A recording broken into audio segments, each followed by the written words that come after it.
प्रदेश और जोधपुर की राजनीति में दशकों तक वर्चस्व रखने वाला मदेरणा परिवार एक बार फिर सुर्खियों में है। कभी दिग्गज कांग्रेसी परसाराम मदेरणा और उनके बेटे महिपाल मदेरणा का प्रदेश की राजनीति में राज हुआ करता था।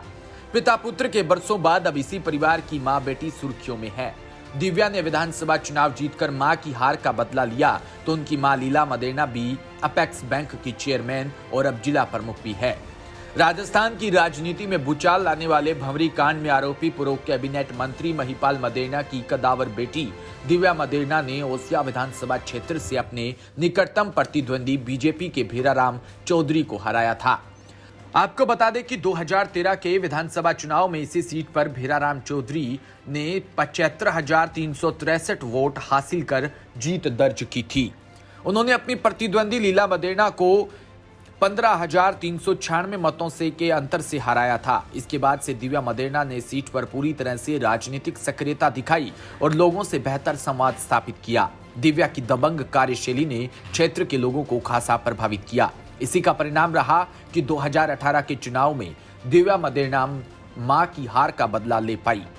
विधायक दिव्या मदेरणा लगातार लोगों में और राजनीतिक क्षेत्र से अलग अलग पहचान बना रही है। वो किसी गलत बात को गलत कहने का दम रखती है, चाहे वह गलत बात उनकी ही पार्टी के किसी वरिष्ठ नेता या मंत्री ने कही हो। पिछले दिनों दिव्या मदेरणा ने पूर्व सीएम वसुंधरा राजे की तारीफ कर अपनी सरकार के मंत्री महेश जोशी को रबर स्टैंप बता दिया था। मैं रेगिस्तान से आती हूं। महसूस करना तो बहुत दूर की बात है। आप रेगिस्तान के व्यक्ति की मंत्री महोदय समस्या जानते भी हैं क्या? मेरा प्रश्न चिन्ह है। डिपार्टमेंट के प्रिंसिपल सेक्रेटरी पूरा डिपार्टमेंट चला रहे हैं। The whole department of PhD is run by the principal secretary. I am very sorry to say the minister is a rubber stamp. Nothing is being told to him.